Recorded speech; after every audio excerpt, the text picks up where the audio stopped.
आदरणीय भैयाजी जोशीजींनी मुंबईमध्ये एका केलेल्या वक्तव्यासंदर्भात आज हाऊसमध्ये मोठा उभाटाच्या काही नेते मंडळींचं मराठी भाषेबद्दल फार प्रेम उफळून आलेलं होतं। आदरणीय भैयाजी जोशींनी जे काही वक्तव्य केलं त्यांनी कुठेही मराठीचा अवमान केलेला नाही, मराठी भाषा वापरू नका असं बोललेलं नाही। पण मुंबईमध्ये एकंदरीत जी काही परिस्थिती आहे त्या भागातले लोक त्या भाषेमध्ये बोलतात, हे वर्षानुवर्ष मुंबईमध्ये सुरू आहे, याच्यात काही नवीन नाही। पण मुद्दा माझा असा आहे, आदरणीय भैयाजी जोशींवर आक्षेप घेणारे जे काही लोक आहेत,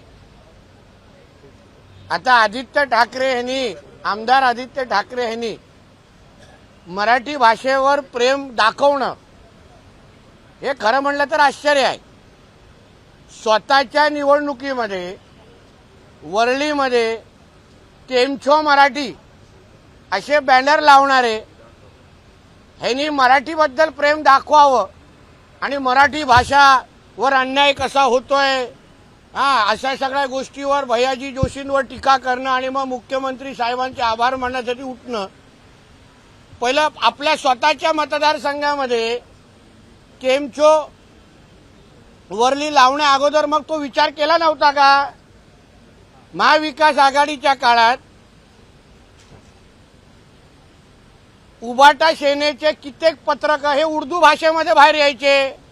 अजान स्पर्धा घ्या हे किती उर्दू भाषेमध्ये यायचे, तेव्हा तुम्हाला मराठीवरचं प्रेम आठवलं नाही का? आणि म्हणून उगाच राजकारण करण्यासाठी, उगाच सभागृहाचा वेळ खराब करण्याच्या निमित्ताने, आणि आम्ही काय मराठीचे कैवारी आहोत, पहिला ते स्वतःहून सुरू करा, नका लावू मग केमछो वरळीचे बॅनर।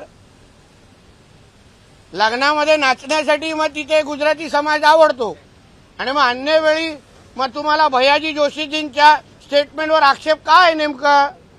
आणि म्हणून जे काही सभागृहामध्ये झालं त्या बाबतीमध्ये आमचे मुख्यमंत्री साहेबांनी भूमिका अतिशय स्पष्ट केलेली आहे की मराठीच हे आमच्या राज्याची प्रमुख भाषा आहे, आम्ही त्यालाच प्राधान्य देतो। पण अन्य भाषेलाही अपमान न करता, दुजाभाव न करता मराठीलाच प्राधान्य देणं हे आमची शासनाची भूमिका आहे।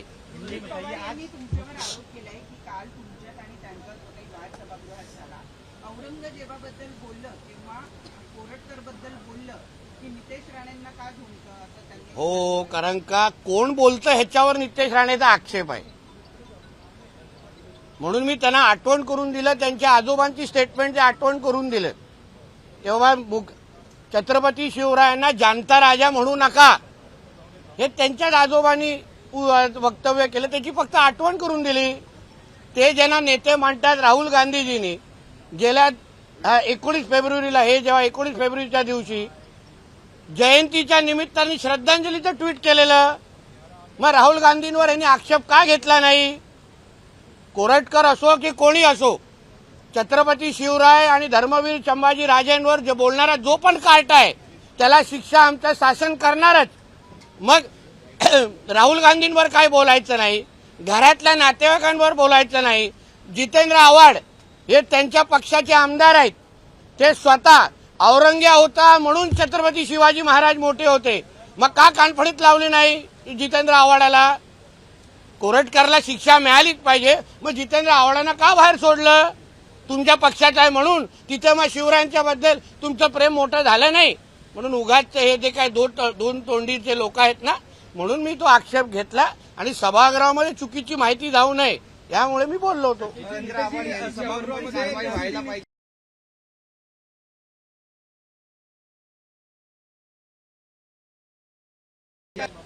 आता त्याबद्दल एवढे जुने ट्विट काढायचे तर मग सगळेच काढा, सगळ्यांचेच काढा, प्रदर्शन भरू शकतो मग तुमच्या विधानसभेमध्ये।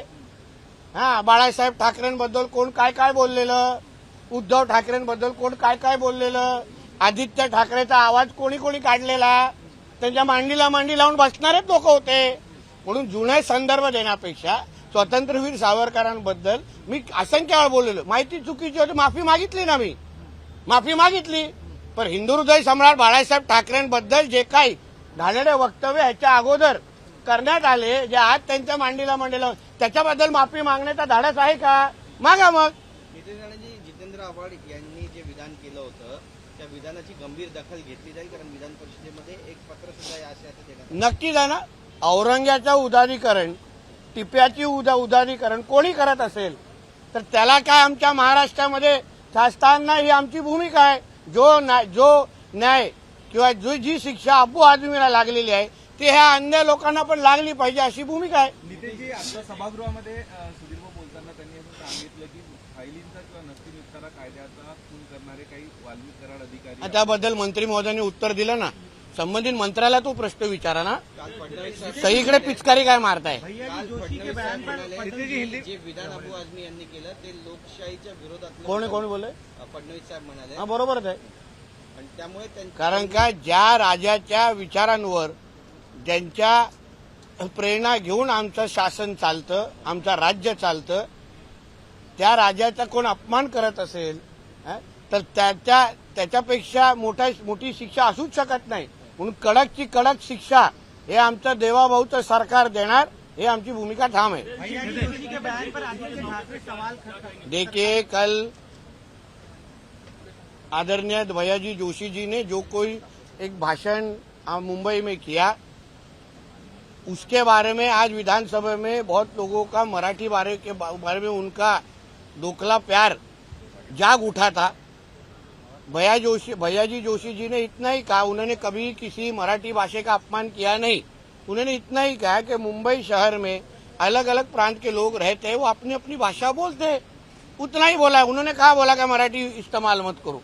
मगर वो वक्तव्य पे आक्षेप लेने वाले जो कोई यूबीटी के कोई सदस्य थे, उदाहरण आदित्य ठाकरे जो वर्ली के आमदार है, अपने चुनाव के वक्त वो केम छो वर्ली ये गुजराती में लिख सकते ताकि गुजराती वोट उनको मिले.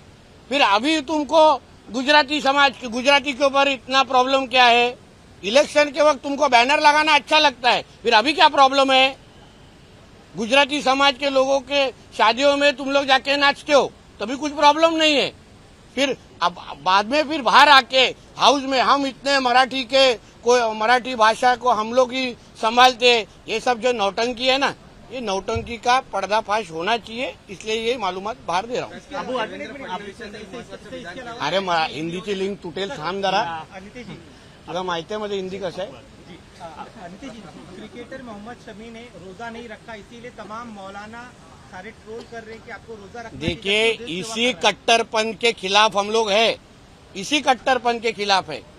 ये हमारे हिंदू धर्म में नहीं है इस तरह की चीज. जो मैं बार बार हम लोग कहते हैं, जो इस्लाम में जो लिखा है, या तो तुम इस्लाम स्वीकारो, या तो तुमको धर्मांतर करेंगे, या तो तुमको मार डालेंगे. आज देखो मोहम्मद शमी को भी उसका अनुभव आ रहा है.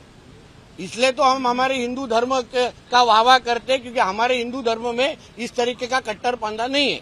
नितीश जी, औरंगजेब की कब्र को लेकर भी अब मुद्दा उठ रहा है कि आप लोग की मांग है कि ये कब्र अब महाराष्ट्र में नहीं होनी चाहिए. और वो सबकी भावना है, सबकी भावना है. हर हमको किसी को लगता है कि उस गांधी जी की कब्र हमारे इधर क्यों रखनी चाहिए. मगर अभी हमारे मुख्यमंत्री जी और हमारी सरकार की भूमिका स्पष्ट है. अभी कभी का क्या होगा, कैसे होगा, वो आपके बोले बिना होगा. क्योंकि जब कोई भी गढ़ किल्लों के ऊपर जब कोई कार्रवाई हुई है, तभी आपको बताया गया है क्या सुबह 5 बजे हुई है, 6 बजे हुई है. तो इसी तरीके से एक बार सुबह सुप्रभात या तो गुड मॉर्निंग हो जाएगी. अबू आदमी को जेल कुछ हो सकता है, इसकी संभावना है सर? ऐसा कुछ हो सकता है? जेल में जल्दी डाले जाएंगे. डालना पड़ेगा ना. औरंग्या की चाटने वाले जितने जो है ना, उनके जो अभी उनका कोई जमात के जो लोग आगे कोई बचे कुचे है, ये आजमी जैसे, उनको अभी भेज दो. नितेश जी, दिशा सालियान कथित सुसाईड मामले में काय लोकशाहीला धरून नाही. काय अबू आझमी यांच्यावरती निलंबनाची कारवाई झाल्यानंतर छत्रपती झालेली आहे, लोकशाहीला धरून नाही कारवाई, असं अबू आझमीने म्हटलंय. अबू आझमीला किती बडबडू करू. आता बरोबर बोलताना मागे शिवरायांचा फोटो लावलेला ना, आता आठवलं ना आमचे शिवराय, लात मारली ना औरंग्याला. आता 100 औरंगे आले ना तरी पण ह्याला नाही वाचू शकणार. दिशा सालियान कथित सुसाइड मामले में अब नई जानकारी सामने आई है। बताया जा रहा है कि दिशा सालियान के मौत के बाद भी उसका फोन 1 महीने तक चालू था। टावर लोकेशंस जो है वो चेक किए जा रहे हैं। एसआईटी 1.5 साल से जो है इसकी जांच कर रही है, लेकिन अभी तक कोई कंक्लूजन पर ये केस नहीं पहुंच पाया है। देखिए, एसआईटी हमारी एसआईटी जो गठन की थी वो क्या काम कर रही है वो आपको बता के काम नहीं करेगी। या तो मीडिया को उसको अपडेट देना चाहिए। ऐसा एसआईटी का कुछ रूल फॉर्म हुआ है क्या? होएगा तो बताइए। तो जब भी एसआईटी में जो इंक्वायरी शुरू है, जिस तरीके से इन्वेस्टिगेशन शुरू है ना, वो सही दिशा पे जा रहा है। और जब भी सही दिशा पे ट्रेन रुकेगी ना, तो फिर म्याऊ म्याऊ जेल में सुनाई में मिलेगा आपको। चला, थँक यू। जय हिंद, जय महाराष्ट्र। एबीपी माझा, उघडा डोळे बघा नीट.